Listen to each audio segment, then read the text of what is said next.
Michael couldn't understand what he was seeing. There was his father, that frail and distant man he left behind years ago, smiling like he hadn't in a long time, sitting in a garden full of flowers, while a simple woman served him coffee with an affection that seemed like a daughter's. The shock came when she called him Dad. Michael froze. Who was this waitress? And why was the man he swore he knew now calling someone else family? 10 years had passed, and something had happened in that interval that would change everything. A story that begins with abandonment, but ends with a gesture of love that no one expected. Once upon a time, Mr. William Anderson was the kind of man everyone admired, soft-spoken, with slow gestures and a gaze that carried stories of a lifetime of work. He had once owned a woodworking shop that perfumed the neighborhood with the smell of fresh lumber and varnish. His hands, marked by time, were like open books. In them you could read the courage of someone who built everything from scratch, brick by brick, dream by dream. At 78 years old, he no longer needed to prove anything to anyone. His greatest pride had always been Michael, his only son, the one he raised with sacrifice, giving up himself to see him succeed. And Michael succeeded. In fact, he succeeded. He became a successful businessman, a man in tailored suits and expensive watches, who now talked more with time than with his own father. The old man still remembered the nights when the boy would fall asleep in his lap, while he told stories about courage and honesty. But time has a cruel way of testing what we value most. Michael began to visit less, call less, and when he did call, it was in a hurry, looking the other way, as if love had an appointment. William pretended not to notice, smiled and said he understood, because no father wants to admit that his son forgot him. The days began to drag like calendar pages that no one bothers to turn anymore. Mr. William would wake up early, make the same black and bitter coffee, sit on the porch and watch the empty street. Every sound that came from outside, the gate slamming, the dog barking, footsteps on the sidewalk, was a possibility of reunion. But the gate never opened for Michael. Silence, that treacherous companion, became his routine. Even with the money his son deposited religiously every month, William felt an emptiness that nothing material could fill. The money paid the bills, yes, but it didn't bring laughter or hugs or the smell of family. And it's curious, because there's a very common illusion that providing financially substitutes the act of being present.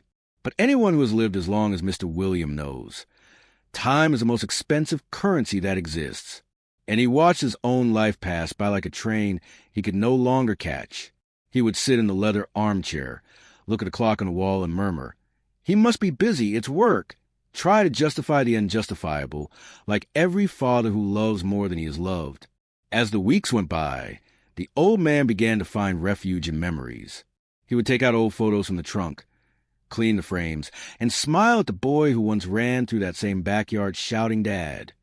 The photograph he liked most was one where Michael appeared hugging him, dirty with ice cream and laughing with a missing front tooth. "That was my boy," he would say quietly.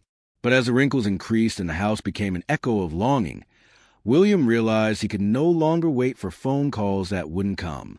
He decided he needed to get out, breathe different air, see people, feel the world out there, maybe find a bit of life that seemed to have stopped. He put on the jacket he kept for special occasions, fixed his white hair, and walked to the restaurant of good taste, the one on the corner, where the aroma of fresh coffee mixed with the sound of light conversations. He entered slowly, with a shy smile, not knowing that this simple step would change the course of his story. Because that's how life works. When we least expect it, destiny introduces us to people who fill the voids that blood left. And in that restaurant, between the noise of plates and the heat of the oven, Mr. William was about to meet someone who would bring back the feeling of being seen and loved for real.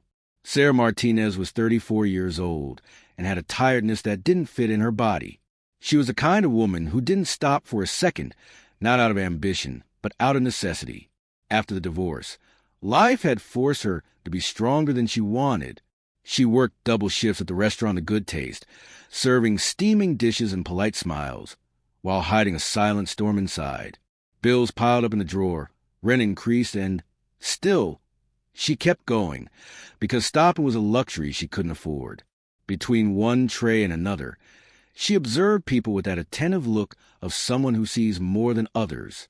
And that's how, amidst the rush of orders and the hurry of customers, she began to notice a gentleman who always arrived on Tuesdays and Fridays, punctually at 3 in the afternoon. He ordered the same dish, the same coffee, and always sat at the same table near the window. The name? Mr. William. And although he had a kind smile, there was something in his gaze that hurt, a kind of serene sadness that only those who have lived a lot know.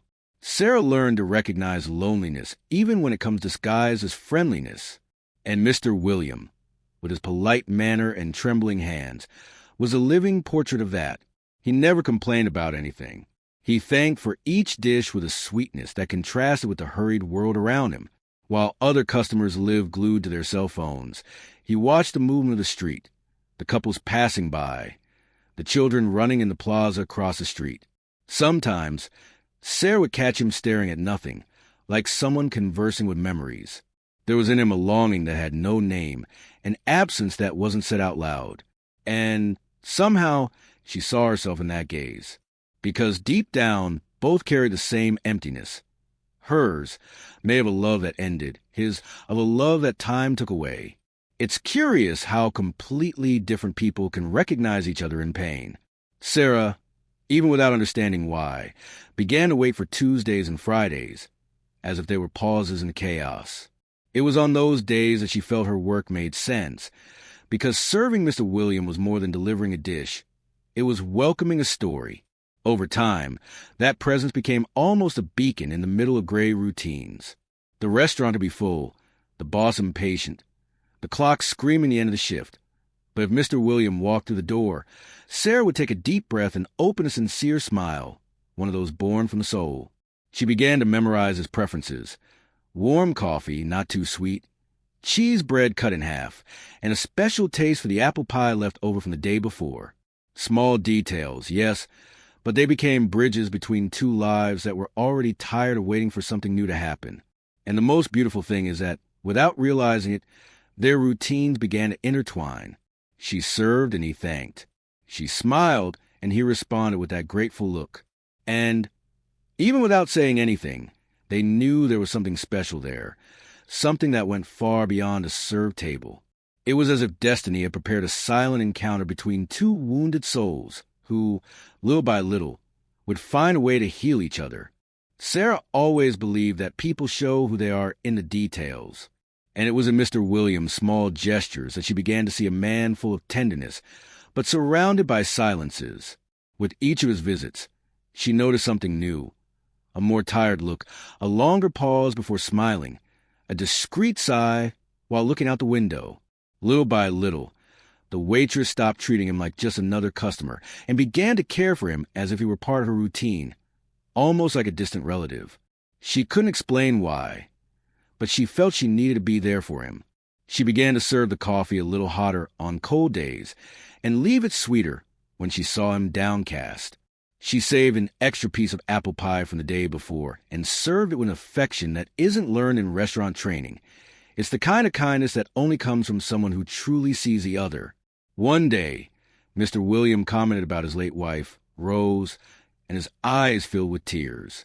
He said she loved taking care of the garden, that she spent hours talking to flowers as if they were people, and that, since she passed, the garden seemed to have lost its scent. Sarah listened to everything in silence, without interrupting, with that kind of listening that embraces without needing to say anything. Their friendship was born there, between cups and memories, in the coming and going of customers who didn't even imagine what was happening at that table. William talked, and Sarah listened with her heart.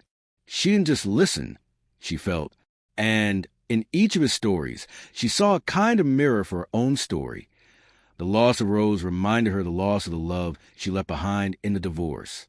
But unlike what many would do, Sarah didn't close herself in pain. She transformed that feeling into presence. She began to reserve the best table for him, the one with a view of the street and the afternoon sun. She learned to distinguish good days from bad ones just by the way he held the cup, and when she saw his expression was heavy, she naturally struck up conversation, asking about Rose, about the garden, about the old furniture he still kept. Mr. William talked about her with so much love that, for a few moments. It even seemed like Rose was still there, sitting beside him, smiling. Sarah noticed how his eyes lit up when remembering the past, and understood that sometimes listening to someone talk about who they loved is the greatest gift you can offer. As the weeks passed, Sarah's presence became a silent remedy in Mr. Williams' life. He no longer went to the restaurant just to eat. He went to be remembered, to feel alive. She, in turn, began to understand that that lonely gentleman returned something she had also lost: faith in people.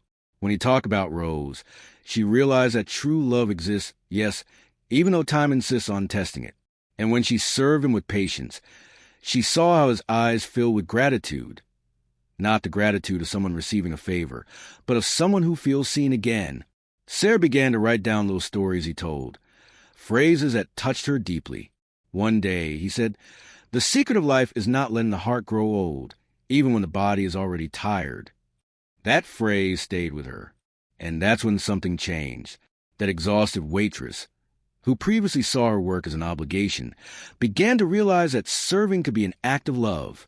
And what she didn't know yet was that very soon, destiny would place her in front of the most unexpected choice of her life, a choice that would show how far love and empathy can go when blood is not what defines a family. That morning, the sun was slow to rise. The gray sky seemed to sense that something wasn't right.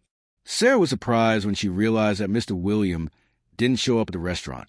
After all, it was Friday, right day, right time. That had never happened before. She tried to convince herself that maybe he was tired, or that he had gone to visit someone. But something inside her said something was wrong. At night, when she finished her shift, the uneasiness didn't let her go home. She took the bus, got off 2 streets before, and walked to his house, a simple little house with a garden that had long been asking for care. She knocked on the door. Silence. She knocked again, and nothing. Her heart raced. Sarah asked a neighbor for help, a gentleman who already knew Mr. Williams' habit of spending his days alone. They forced the window and found him fallen on the living room floor, unconscious, with the phone beside him, as if he had tried to call for help. It was a scene Sarah would never forget. She called the ambulance with trembling hands, trying to stay calm, but feeling desperation rise in her chest. And while the paramedics took him away, she held his hand, repeating softly, "Easy, Mr. William. I'm here, you're not alone." In the hospital, the white lights and the smell of disinfectant seemed to swallow any trace of comfort. Sarah followed everything closely, without being family, without any obligation, just moved by something that only those who have true empathy understand. When the nurse asked who she was, Sarah hesitated for a moment, but then answered firmly, "I'm someone who cares." And that was enough. She spent the night in the waiting room, without eating, without sleeping, just watching the comings and goings of doctors and listening to the distant sound of heart monitors. She tried to call Michael, the son, using the number Mr. William had shown her one day, proudly, saying, "If I need him, he always answers." But no one answered. She sent a message, left a voicemail, tried social media, and nothing. Michael was out of the country, on a business trip, unreachable as always. It was curious. He was a blood son, but who was there, holding down the fort, was a waitress that destiny had placed in that man's path. Sometimes love comes from unlikely places. It was in that cold hospital that Sarah discovered the true meaning of the word presence. The following days were a mix of hope and fear. Mr. William was between life and death for a few hours, and Sarah didn't leave the hospital for a second. She brought coffee for the nurses, arranged the sheet, adjusted the pillow, not out of obligation, but out of love. When he finally opened his eyes, the first person he saw was her, smiling with relief. "You're okay, Mr. William. I'm here." And he, with a weak voice, murmured, "I thought no one would come." That broke her heart. No one should feel like that. And it was at that moment that Sarah made a silent decision. She wouldn't leave that man alone again. She began to accompany him to every exam, filling out forms, taking care of medications, doing what a son would do. And, ironically, the real son didn't do. Destiny, with its mysterious wisdom, was sowing something that neither of them imagined. A relationship of love and care that would challenge the concept of family. But what Sarah didn't know yet was that Very soon, her compassion would be put to the test, and that Michael's return would change everything. Michael arrived at the hospital on a rainy morning, the wind blowing hard, as if the entire city was charging him for lost time. The expensive suit was wrinkled, his gaze tired. He had received the news through a formal email from the hospital secretary, not from a relative, not from a friend. A cold, bureaucratic notice that seemed to reflect exactly what his relationship with his father had become: distant, automatic, soulless. Upon entering the main corridor, the sound of footsteps echoed between the walls, mixed with the smell of medicine and old coffee. He asked about his father at the reception, and the nurse responded naturally, "Oh, Mr. William is in room 214. The lady who's taking care of him just left to get lunch." Michael frowned. "Lady? What lady?" But the receptionist just smiled, not understanding his surprise. He went up the floors with a knot in his stomach, imagining finding a hired caregiver. But upon opening the door, what he saw left him breathless. The old man slept peacefully, and on the table beside him were fresh flowers, a thermos, and a note with simple handwriting. "I'll be right back. Mr. William, don't get up alone." He stood still for long seconds, observing every detail. The room was clean, the clothes well folded, the medicine separated with colored labels. Everything was meticulously cared for, a striking contrast to the chaos Michael had left when he departed years ago. He touched the note and felt a strange pang in his chest. Who was this woman his father called lady? When Sarah entered, with her hair tied back and her restaurant uniform still stained with coffee, his world stopped. She was surprised to see him there, but showed no fear. On the contrary, she raised her chin firmly, like someone who knew the value of what she had done. "Are you his son?" she asked with a calm voice. Michael just nodded, and she responded, "Then maybe it's time to come home. He misses you." There was no irony, no judgment, just truth. And at that moment, something inside Michael began to crack. It was as if every word from that simple woman tore away a layer of the pride he had built over the years.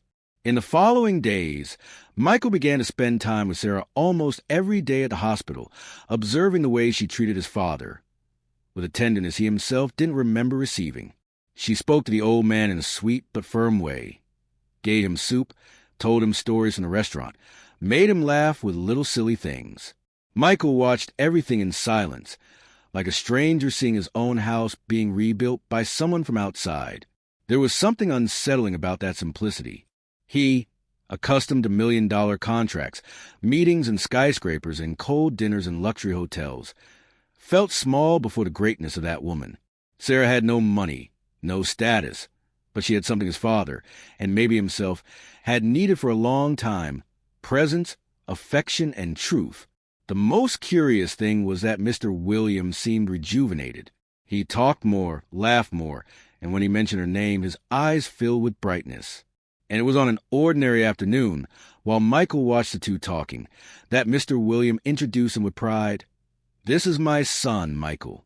And this is Sarah, my best friend." That sounded like both a sentence and a blessing. Michael remained silent, not knowing what to say. He felt a mix of shame and admiration. Shame for taking so long to realize how much his father needed him, and admiration for that woman who, without asking for anything, had occupied the space he himself left empty. Little by little, he began to help too. He brought fruit, arranged the pillows, asked the doctor about the tests. It wasn't just guilt, it was an awakening. Each of Sarah's gestures seemed to remind him of what he had forgotten: that caring for someone isn't weakness, it's strength. That love isn't just blood, it's choice. And while his father slept, Michael and Sarah exchanged short glances, full of silent respect. Neither of them could explain it, but something new was being born there.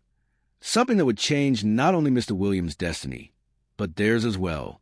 Michael entered the hospital room with heavy steps, a closed expression, his mind racing a mile a minute. The smell of medicine, the sound of the monitors, the sound of rain hitting the window, everything seemed to conspire against him at that moment. Seeing Sarah talking calmly with his father, a chill ran down his spine. He didn't understand. Who was this woman who seemed to occupy a space that he, by blood right, should fill?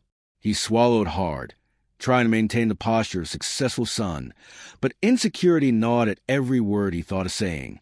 He approached, his voice firm, almost cutting the air. "Who are you? Why are you here taking care of my father?" Sarah looked at him, calm, as if she had been expecting that question for years. She smiled gently, without hesitation, because he needed someone who really cared. That was like an invisible punch. Michael swallowed his anger and disbelief, but couldn't hide his frustration. His entire world of luxury, contracts, and travel hadn't prepared him for something that even money couldn't buy. While they talked, Mr. William watched in silence, aware of every emotion running through the air. He was no longer the man who swallowed his pride to protect a son too busy. He saw in Sarah's gaze a sincerity he had never felt from anyone but his late wife, Rose. She didn't charge, didn't demand, didn't manipulate. She just existed for him, genuinely and naturally. Michael, on the other hand, with all the weight of financial success, seemed incapable of understanding that affection and attention can't be bought. Distrustful questions turned into subtle accusations. "Are you exploiting my father? Are you interested in what he has?" Every sentence that came out of his mouth was a wall erected between them. Sarah took a deep breath, trying to stay calm, but felt the tension growing, because she knew that confrontation was inevitable. Life had taught her patience, and there she needed it like never before, because any wrong move could shake the trust she had worked so hard to gain with small gestures of love. The conversation dragged on like heavy clouds in the winter sky, until Mr. William, with a firm but gentle voice, decided to intervene. He looked into his son's eyes, measuring each word before saying it. "Michael, you gave me everything money can buy, but you didn't give me what I needed most, presence. Sarah is here because she chose to be, because she cares, because she understands something you haven't understood yet. You accumulated wealth, but you didn't realize that lost time can't be bought back." Michael was speechless. He had never heard anything like that. He swallowed hard, his chest tight, his mind spinning between guilt, surprise, and silent admiration. Sarah remained beside William, offering silent support, letting the truth of her actions speak louder than any defense Michael could invent. At that moment, an abyss opened. On one side, the world of million-dollar contracts and superficial success. On the other, the silent universe of care, empathy, and genuine presence. And it was in that silence loaded with tension that everyone felt, without needing to say anything, that something much bigger was about to happen. Something that would forever change the dynamic between father, son, and that woman who had transformed their lives irreversibly. Mr. William felt something new inside him that day, a silent force that sprang from the heart and could no longer be ignored. He had spent years being careful, patient, trying to teach Michael about values, love, and presence, but now he realized that certain lessons are only learned through experience itself. The decision wasn't easy. He looked at Michael, the expensive furniture, the important papers scattered on the hospital table, and realized that all that didn't fill the emptiness he had felt for decades. Then he made the most difficult but most liberating decision of his life. He would go live with Sarah, the simple, kind woman, attentive to every detail, who had shown that true love isn't bought, isn't demanded, but is offered with the heart. And, saying that out loud, he felt the weight of years of loneliness and abandonment dissipate little by little. "Michael, paying for someone isn't the same as caring for that person," he spoke, firmly, with the same conviction of someone who has lived and learned that certain values are greater than any accumulated fortune. Michael's reaction was mixed. He was shocked, upset, and at the same time felt a pang of understanding he didn't expect. For years, he had believed that love was demonstrated through gifts, trips, money, and status, and now he saw his father choosing someone who possessed none of those things, but who had something he never offered: attention, patience, and genuine presence. Sarah remained silent, observing, understanding that she didn't need to prove anything, just continue being who she was. Mr. William felt that, for the first time in a long time, he had control over his own happiness. It was a right that no one could take from him. Each word, each gesture, was an affirmation that life isn't measured by what you have, but by what you choose to offer and receive. The silence between them carried enough emotion to fill the void of years of abandonment, and the old man's heart filled with peace, mixed with the expectation of beginning a new chapter alongside someone who truly understood him. Upon leaving the hospital, arranging his things with Sarah's help, Mr. William realized how small actions can change everything. Her attention, each gesture of care, each conversation about flowers, coffee, and old memories, had transformed his silent world into something full of life. He felt that garden, which seemed abandoned like his own life, would now flourish again, but not by him alone, but by the choice to be with someone who cared. Michael, still in shock, watched, tried to understand, trying to accept that he had lost too much time. Mr. William looked at Sarah and smiled, knowing that true wealth was there. Not in money, not in possessions, but in presence, in care, and the love you choose to give.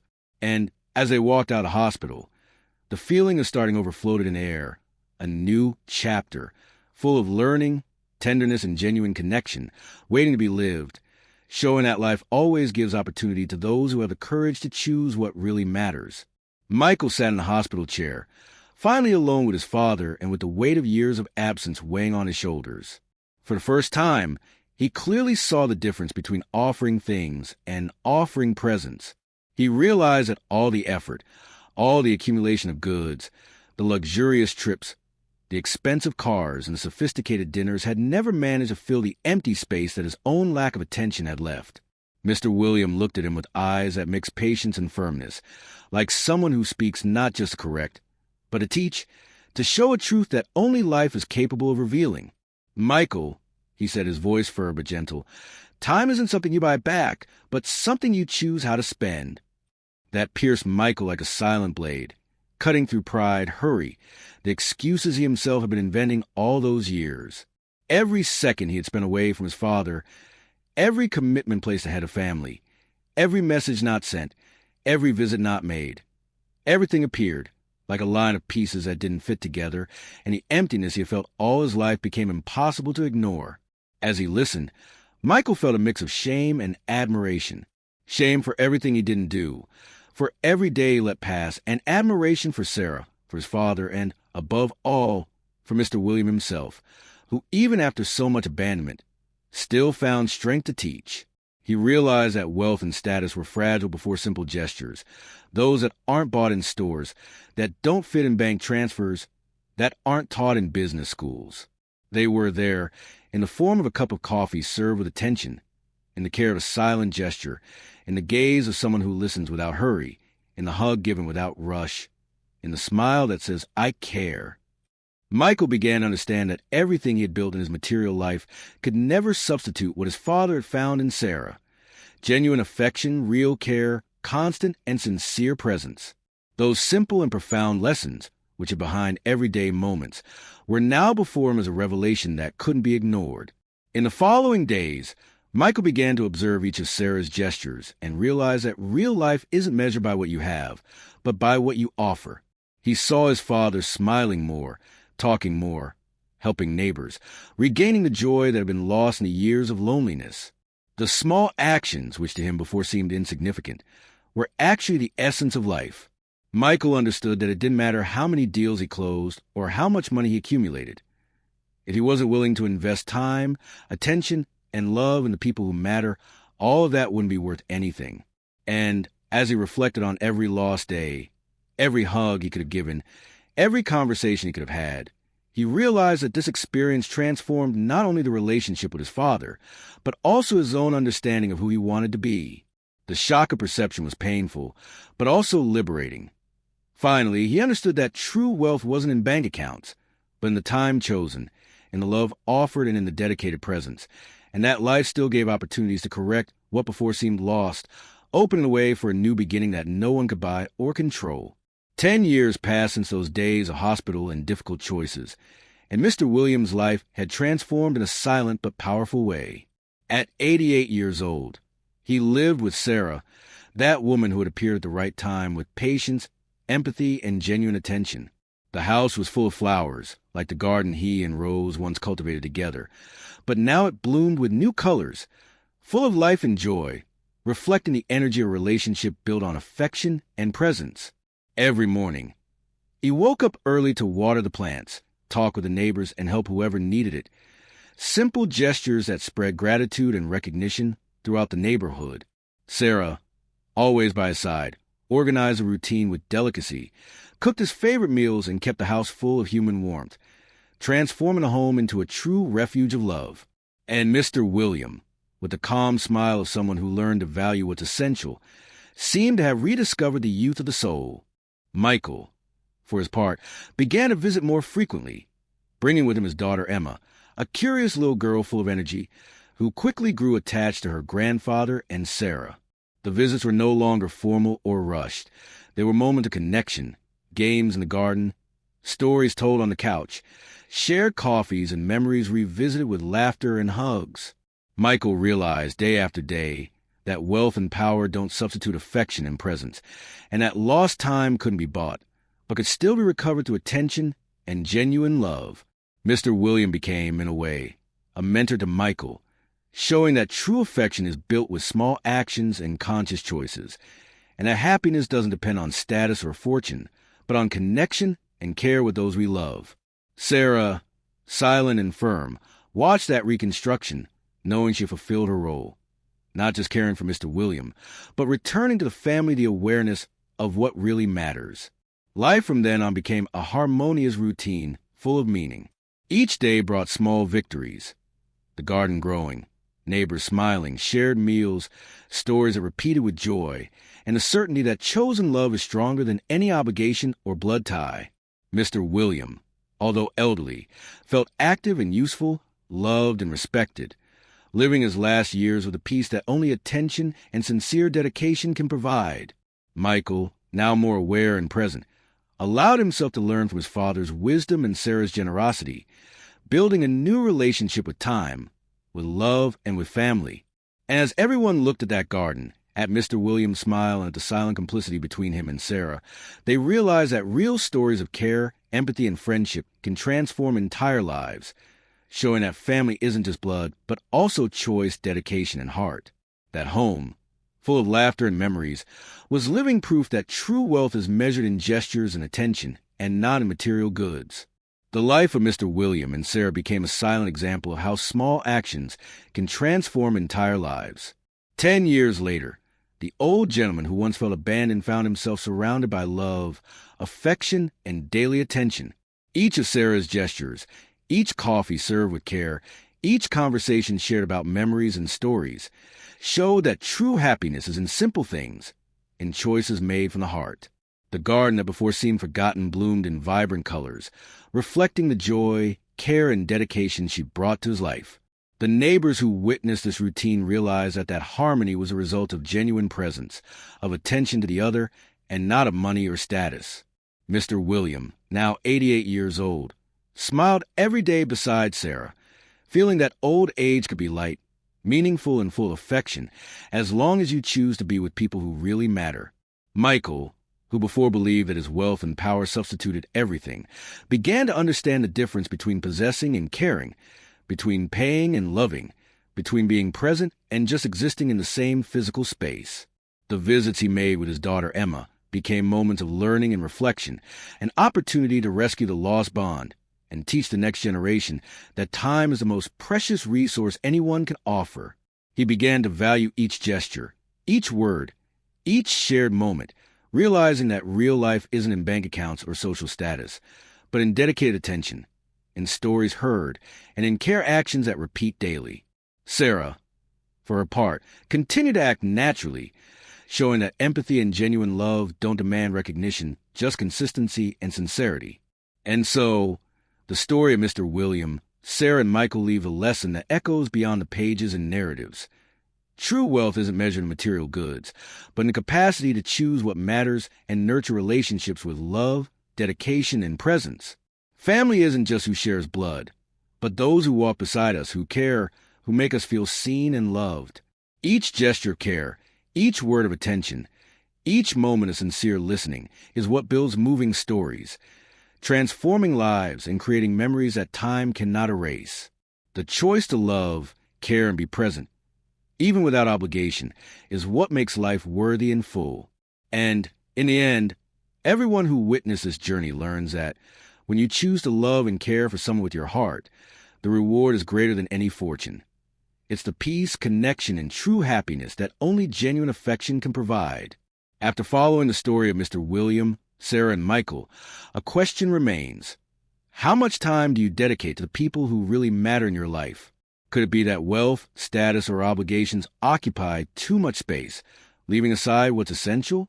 Real stories like this show us that love and presence can't be bought. They're chosen, cultivated, and lived every day.